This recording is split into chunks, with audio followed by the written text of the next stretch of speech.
So, hello everyone and welcome. This is Mr. Niraj Kadel, your chemistry teacher.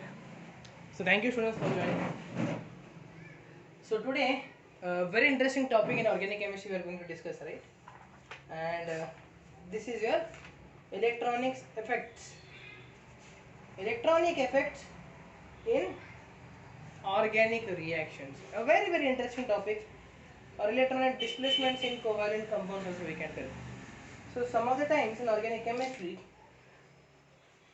if it is asked to us, right, in given questions, okay, which of the following compounds, which of the following uh, intermediates, whenever we study the mechanism, which of the following intermediates is more stable, which of the following compounds is formed, to understand these concepts, or where the any given reagent that yesterday we studied as electrophile or nucleophile, who will be the most important reagent for us, attacking reagents as we say. They will be attacking at which atom, why they will be attacking there, and what kind of protein will be formed.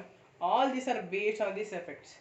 So these electronic effects or electronic displacements in covalent compounds is a very important topic. So let's start. Electronic displacements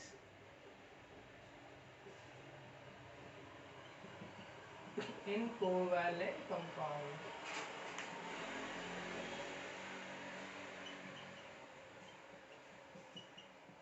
Yeah.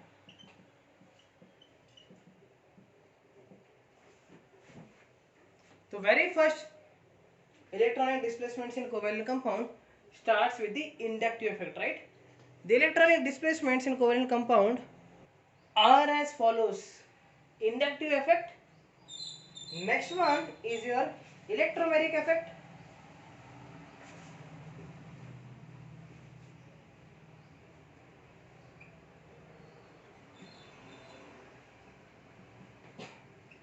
Next one is your resonance or mesomeric effect.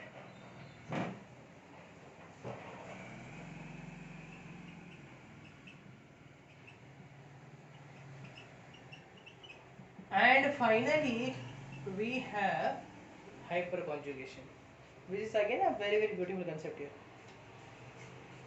Hyperconjugation.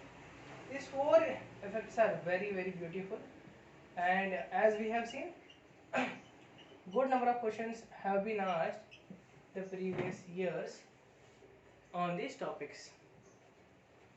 So from the GOC point of view, as we were discussing initially also, optical and geometrical isomerisms are the topmost priority, and then comes these effects, which are very important for us, effects and IUPAC. But the intermediates, the stability of carbocations, free radicals, carbanions, that is extremely important topics. Those topics and optical and geometrical isomerisms. But even this plays a very important role in understanding extreme purely reaction mechanism, which will be subsequently studying in the class 11th classes as well as in the class 12th further. So let's start, students, without wasting our time. Inductive effect. Now, why are we basically discussing covalent compounds? Because we inorganic compounds are basically or mainly consists of covalent bonds, right? So the electron pairs may undergo displacement here because of polarity which is present, right? So this may undergo some kind of electron transfer on their own, or because of presence of other species, right? Or an appropriate attacking reagent which is there. So these kind of whatever electron displacement defects which we are seeing here are generally noticed in reaction mechanisms of the organic reactions. Whenever we study mechanisms of any organic reactions, these effects has to play a very important role. Therefore, they are the base of any given reaction mechanisms. So let us start first. The first effect that we are going to study today is inductive effect. The name itself is saying, right? Inductive. Just like you might have heard the word induction. So induction means what? Recruiting, right? Or in every school they have induction program. So every year the house captain, the vice captains, the head one, everyone is introduced or they have been appointed. So here induction also means the same thing. you are appointing someone or choosing something, right? So you are appointing or choosing is in terms of charges here, right? And this is a permanent effect. So let us try to understand what do you mean by inductive effect here. This is a permanent effect which arises, listen very carefully students, it is a permanent effect which arises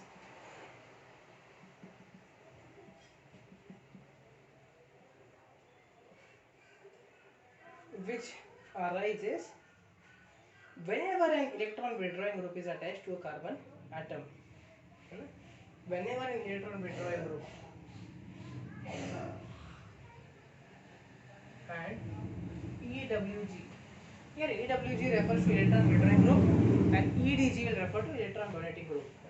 Whenever an electron withdrawing group is attached to a carbon chain.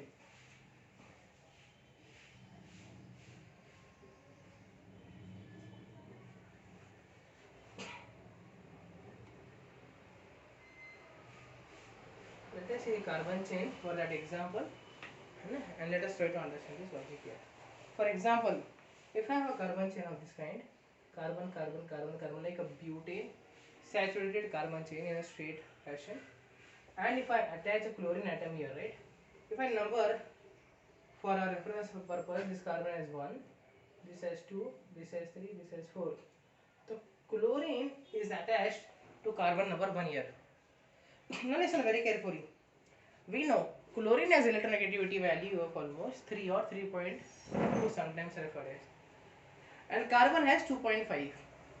So basically we know according to Pauling scale, for reference, the electronegativity values are not always the same, but for reference, to understand the relative strength, Pauling scale reference we are taking here, and therefore using the electronegativity values of these two fellows, easily we can understand that chlorine here has a very high electronegativity as compared to carbon here.